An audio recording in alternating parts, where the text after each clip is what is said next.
Hi everyone! Welcome to my channel. Always remember, ignorance of the law excuses no one. This is Legally Engineer.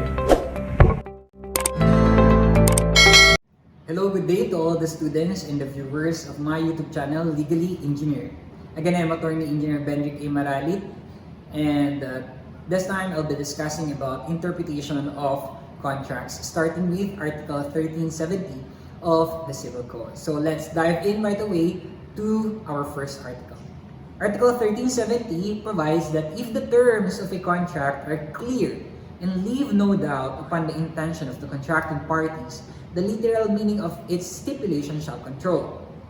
If the words appear to be contrary to the evident intention of the parties, the latter shall prevail over the former. So, this provides the meaning of the interpretation of contracts. No, so ano ba tong interpretation of a contract? It is the determination of the meaning of the terms or words used by the parties in their written contract. So inaalam natin ano ba yung mga kahulugan ng mga terms, yung mga words na ginamit sa provisions sa kontrata with respect to the intention of the parties. It is the process of ascertaining, ina-ascertain natin yung intention of the parties from the written words contained in the contract.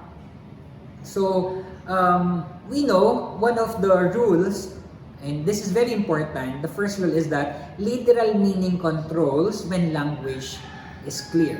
Yung literal na kahulugan ng mga salitang ginamit sa kontrata, yun ang magpe-prevail kapag ang lengguwahe na ginamit ay malinaw when the language is clear. Contracts, which are the private laws of the contracting parties, should be fulfilled according to the literal sense of their stipulations. If the terms of a contract are clear and unequivocal, then the parties are bound by such terms. So that has been the consistent ruling of the Supreme Court. So in this case, the question is not what existed in the minds of the parties, but what intention is expressed in the language used. Ano ba yung intention na ine-express ng parties to the contract through the language that they use, no? For example, halimbawa, a contract was executed between, let's say, S and B, the seller and the buyer. The contract recites that it is a sale of parcel of land belonging to the seller for 100,000 pesos. In the contract, si seller S is described as the vendor and B as the vendee. The terms of the contract are clear, and it does not appear from the circumstances that the intention of the parties is contrary to the literal meaning of the said terms. Therefore, the contract should be considered a contract of sale. No interpretation should be given which would alter or change the plain meaning of the wording thereof, it not being lawful to make a new contract between the parties. So malinaw naman, kaya nga sinasabi natin kanina, one of the important rules is that literal meaning controls when language clear. So malinaw naman dun sa kontrata na pinasok ni S&B that it's a contract of sale ng parcel of land belonging to S worth 100,000 pesos. Malinaw na si S ang vendor at si B ang vendee. So ang nagbebenta at bumibili. So in that case, yung literal meaning ng mga words used ang gagamitin natin. And there's no need for interpretation in that case. And the literal meaning of the said terms would prevail. Halimbawa naman, one of the conditions specified in a fire insurance policy. So may fire insurance policy, no? At nakalagay doon that, and I quote, insured must give notice of the existence of other policies against fire upon the property insured. Otherwise, the policy shall be null and void. End of quote. So nakalagay doon na ang provision doon is yung insured daw ay dapat magbigay daw ng notice doon sa nag-i-insure ng existence of policies against fire upon the property insured. Kumbaga kung covered yan ng iba pang insurance, yung same property na yan na ini-insure ng insurer, then the insurer must be notified daw. Otherwise daw, mag-void yung policy.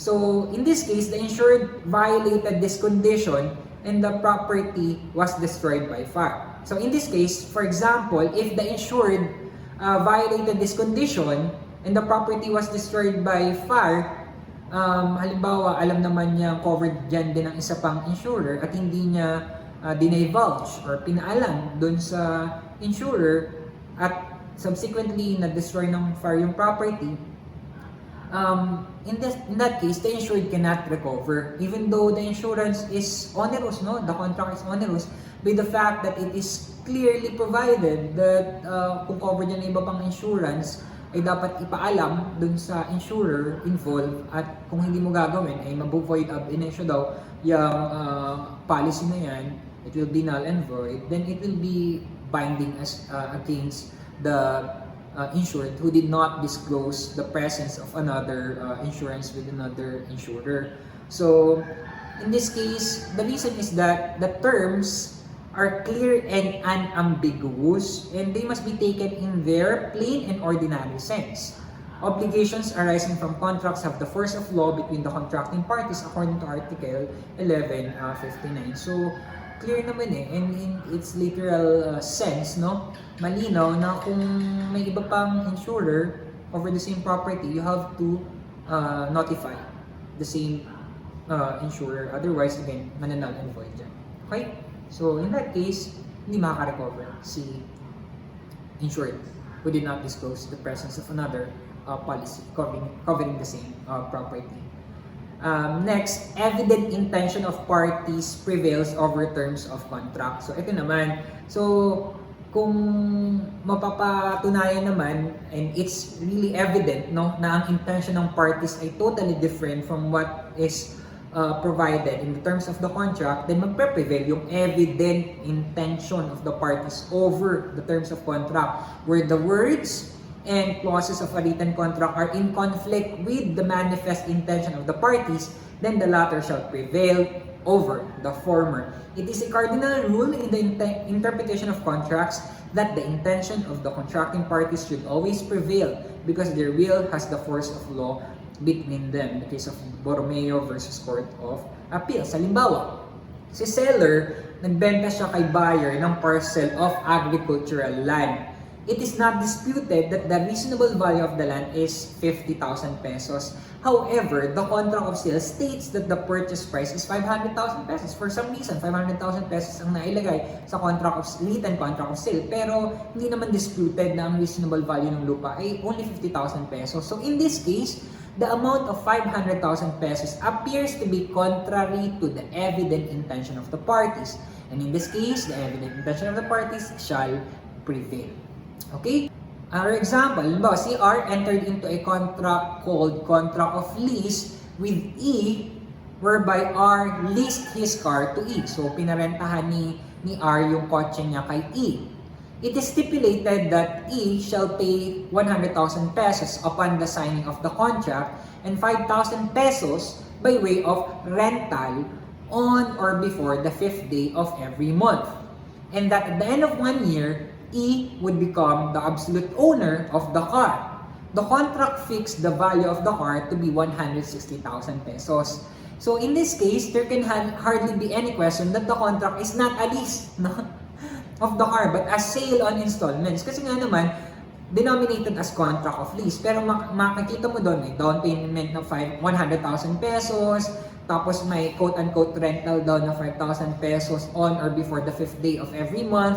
At nakalagay din doon yung contract fixing the value, contract provision, fixing the value of the car to be 160,000 pesos. So, it's, by the terms of the contract, you can say that even though it's denominated as contract of lease, it seems like it is not. But it is a contract of sale on installment, no, contract of sale of car on an installment basis. The so-called rent must necessarily be regarded as payment of the price in installment inasmuch as the due payment of the agreed amount results by the terms of the bargain in the transfer of title to E, the alleged lessee. So, again, dito makikita natin that even though ang nakasulat sa sa ating contract is that it's a contract of lease, but if you're going to read the terms of the contract itself, you would know more or less that the evident intention of the parties is to enter into a contract of sale of a car on installment and not a contract of lease. So kung ano yung evident intention of the parties based on the contract, then the same shall prevail. Okay? Now, Article 1371, in order to judge the intention of the contracting parties, their contemporaneous and subsequent acts shall be principally considered. So again, malinaw dito, contemporaneous and subsequent acts relevant in the determination of intention. So, paano mo malalaman basta-basta yung intention of the parties? So, sinabi dito, yung contemporaneous daw and subsequent acts ay pwede mong pagbasehan para ma-judge mo, ma-determine mo ano ba yung intention.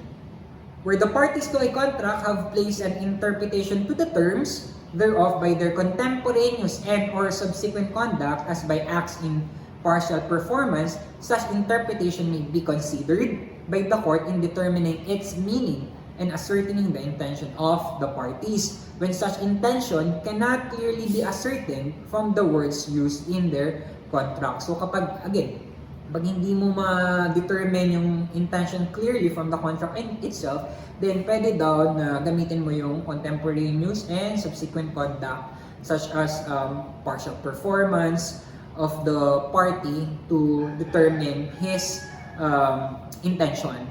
Although Article 1371 speaks of acts of contemporaneous and subsequent to the celebration of the contract, antecedent circumstances under which it was made may also be considered, and that has been provided under Section 11, Rule 130 of the Rules of Court. So kung subsequent acts as basis to determine the intention of the party, that's under 1371 of the Civil Code. Pero antecedent acts can also be considered through Section 11, Rule 130 of the Rules of Court. So, halimbawa, si R and E, they entered into a contract entitled Contract of Lease. Although the contract refers to R as lessor and to E as lessee, it states that the possession and ownership of the land are transferred to E. The title to the land was given by R to E, who registered the land in his name. Before the date of the contract, E wrote a letter to R offering to buy the land. By their acts, the parties clearly indicate that their evident intention is to make E the owner of the land. Hence, the contract should be interpreted as one of sale and not a contract of lease. Article 1372, however general the terms of a contract may be, they shall not be understood to comprehend things that are distinct and cases that are different from those upon which the parties intended to agree. So, in that case, alam natin that special intent prevails over a general intent. This is another rule in the interpretation of contract. Special intent prevails over a general intent. So again, as a rule, where in a contract there are general and special provisions covering the same subject matter, then yung specific provision or yung special provisions, yung magko-control over the general ones. When they cannot stand together, the special provision and the general provision, then the special provision shall govern over the general one. The reason for this rule is that when the parties express themselves in reference to a particular matter, the attention is directed to that, and it must be assumed that it expresses their intent.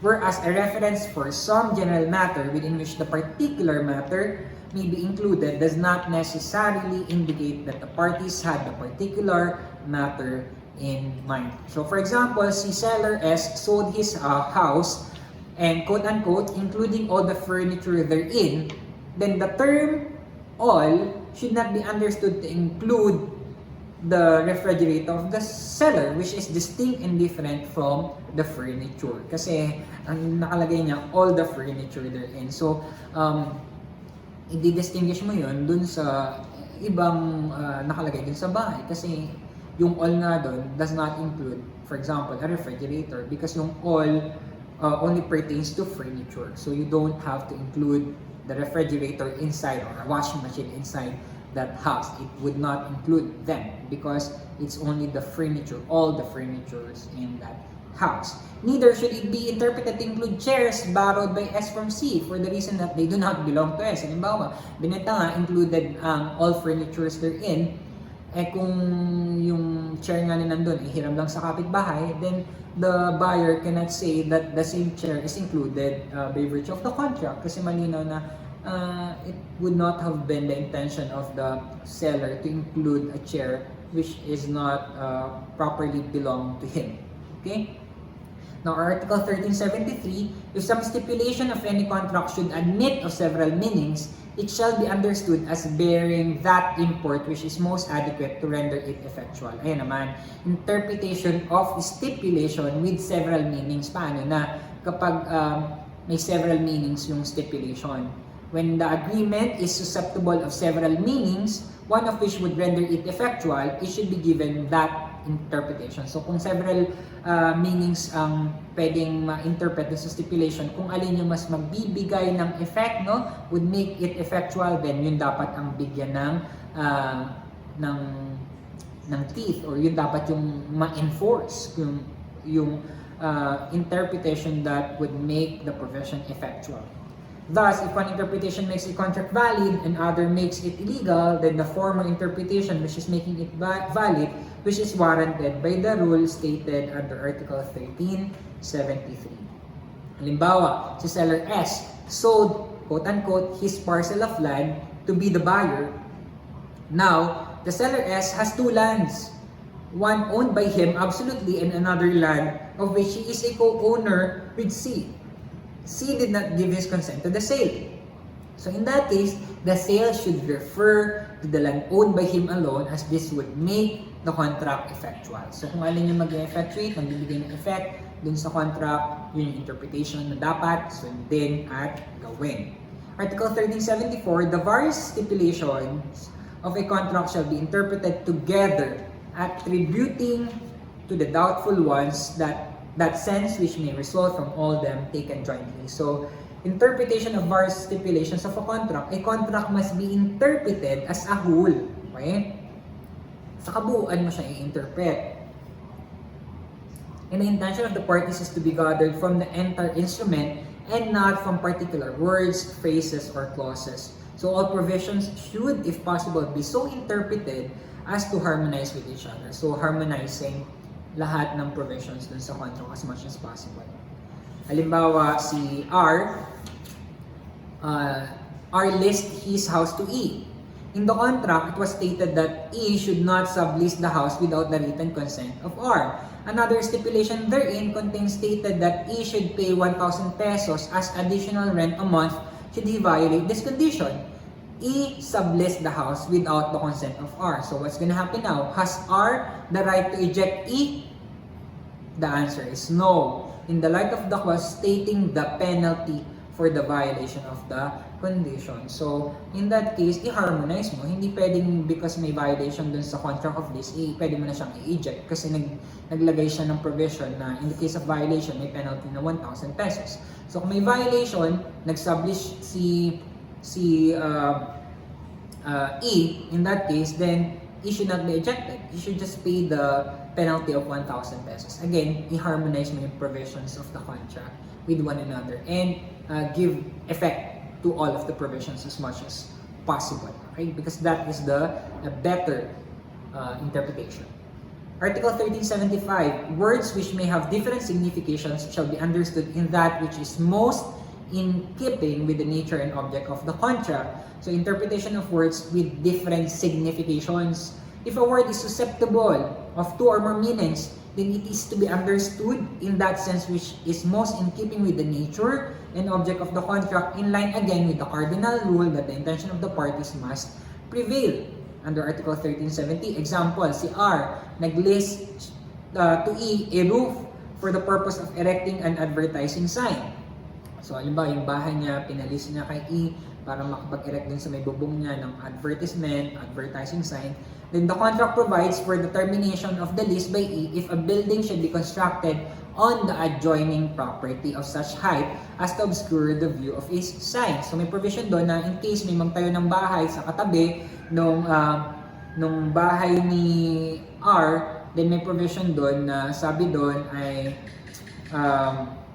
mati-terminate na yung contract of lease. Kasi naman nga, ma-obscure ma-obstruct lang yung advertisement dun sa bubong ng bahay ni R. So in that case, if there was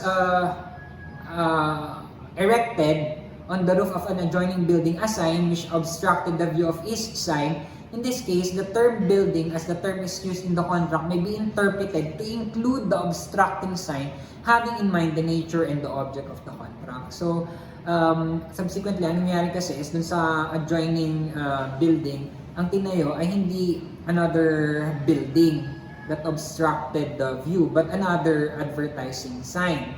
Kaso mo, ganun pa rin na-obstruct pa rin naman yung view dun sa advertisement na pinatayo ni E. So in that case, ang sinasabi ng batas is that yung term daw na building na ginamit doon sa contract should be interpreted as to include the obstructing sign, because we have to bear in mind the nature and object of the contract. Kasi kahit building man yan or advertising sign man yan na itinayo dun sa katabing bahay, the fact is that obstructed pa rin naman yung advertisement sign na originally ipinatayo ni E sa roof ni R. So, defeated na yung purpose ni E. In that case, mati-terminate na rin talaga yung contract. So, again, different significations, no? So, that's how you interpret words with different signification. You have to keep the nature and object of the contract. Okay? 1376. The usage or custom of the place shall be borne in mind in the interpretation of the ambiguities of a contract, and shall feel the omission of stipulations which are ordinarily established.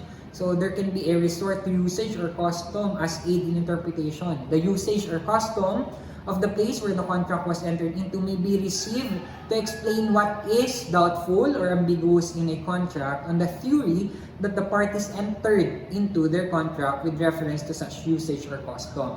It is, however, necessary to prove the existence of usage or custom, the burden of proof being upon a party alleging it. But usage or custom is not admissible to supersede or vary the plain terms of a contract. So ayan na, pwede kang magamit yung usage or custom of the place. So halimbawa, si X rendered services to Y, but the contract did not provide for the amount of compensation to be paid. So,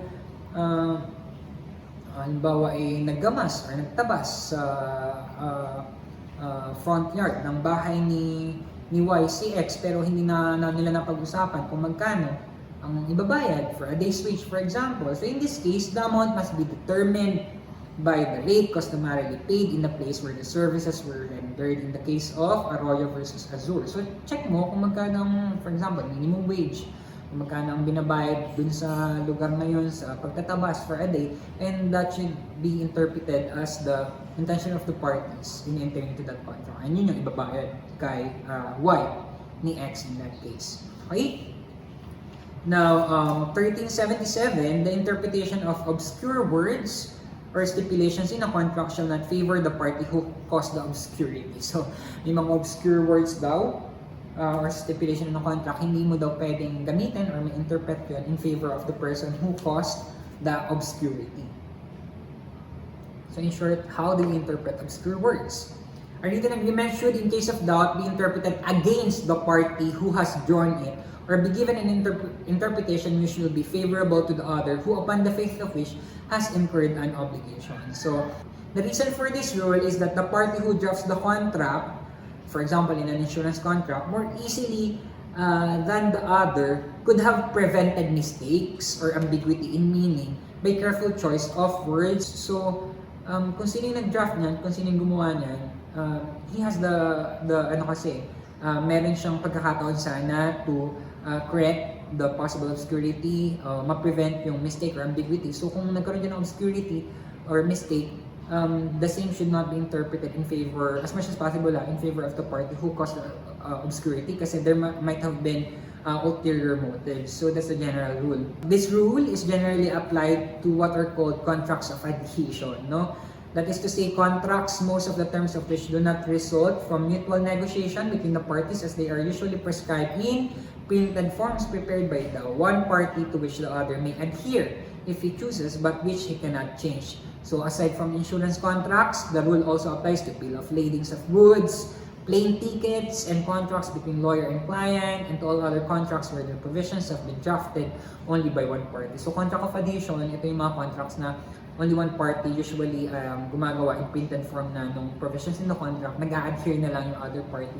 So again, the general rule is that the interpretation of the words used therein would be interpreted against the person who drafted it or who made it. Kasi logically, he could have prevented it. Any obscurity or any mistake doon sa drafted contract. Kasi wala naman talagang choice yung isa. I mean, generally speaking, kasi mag-adhere lang yung isa eh. So wala talagang, in a way, somehow, negotiation na word per word between the contracting parties. So again, interpretation of obscure words, nilinaw lang natin that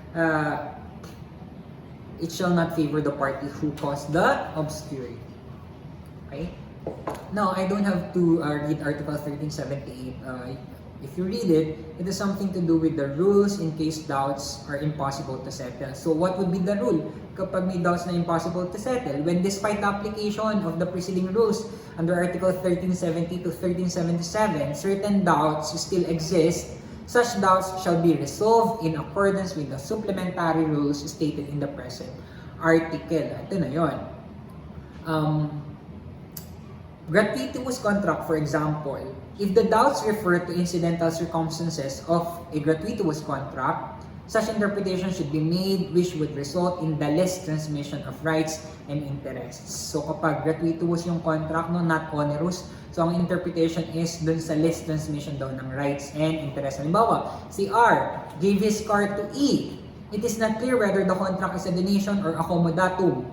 So the contract should be presumed as a mere accommodatum, pinahiram lang, because it would transmit lesser rights than a donation since R retains his ownership of the car. Naintindihan? So, less transmission of rights and interest ang magpre-prevail. In the example that we've given, the transmission of rights sa donation would be higher or would be much in comparison to accommodatum. So, ang interpretation would be the contract is one accommodatum because lesser transmission ng rights and interest in accommodatum than in donation. Pag onerous contract naman, if the contract is in question is onerous, the doubts should be settled in favor of the greatest reciprocity of interest. Ito na, onerous yun eh. So, dapat greatest reciprocity of interest daw yung mag-prevail. Let's shed light on that through an example. Halimbawa, si debtor, nang hiram siya kay creditor ng 5,000 pesos na may interest, 12% interest. It cannot be determined from the terms of the contract whether the loan is payable in 6 months or in 1 year. Hindi malinaw. It must be assumed that the period agreed upon is 1 year, which results in a greater reciprocity of interest since D can use the money for 1 year and C, on the other hand, can earn interest due for 1 year instead of only 6 months. So, nagets, mas mahaba, mas ini-interpret na favoring 1 year than 6 months kasi it would create greater reciprocity of interest as between the parties. And then lastly, for principal object of the contract. If the doubt refers to the principal object of the contract and such doubt cannot be resolved, thereby leaving the intention of the parties unknown, the contract shall be null and void. Ito na, medyo malala. It shall be considered as null and void. Halimbawa, si seller sold to the buyer his land. Si seller has many lands. It cannot be determined which land was intended by the parties to be the subject of the sale. So, walang specific technical description or specification kung aling land. Ang dami niyang lupa. So, in that case, sinasabi, the contract shall be null and void. And it is as if the parties have not entered into any contract at all. Kaya mahalaga ang specifications sa benta ng lupa, technical description, para maiwasan na manalify o maging null and void ang contract of sale.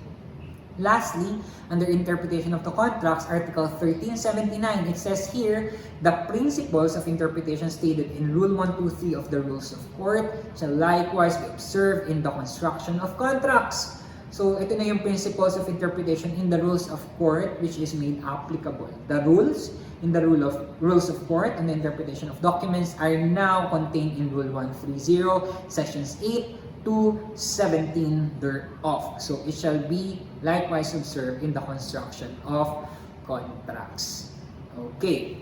Now, that actually wraps up our discussion when it comes to interpretation of contracts. So, we're done tackling form of contracts, reformation of instruments, and this last topic in this series, interpretation of contracts. And before I end this, I have a question for you that you can answer in your free time, or you can answer that in the comment section.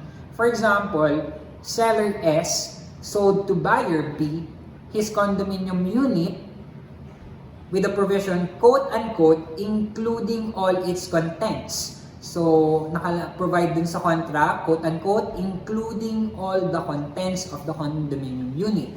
In the unit, there is an antique chair belonging to X, which X agreed to sell to S. Question, is the chair to be included in the sale of the unit? Answer that in the comment section and provide your legal basis for your answer. Last question. For example, si X, he is an architect and he designed and supervised the construction of the house of Y. The parties failed to agree beforehand the professional fee of X, the architect. Question, how much is Y bound to pay X? I'll see your answer in the comment section. And with that, I hope you've learned something in the interpretation of the contracts, and shall there be ambiguities or conflicts in the contractual provisions that you would encounter, maybe for academic purposes, or even when you graduate and you work in your respective professions, or you enter into a contract, maybe in your own business. I hope that you've learned somehow the process or the proper way of interpreting contracts, and I hope you can use that and again use what you've learned in your transactions. Okay, so with that, I hope you're satisfied with our discussion, and again, this has been Attorney Engineer Benedict Imarali. Lagi nagsasabi, ignorance of the law excuses no one. Thank you for listening. Have a great day.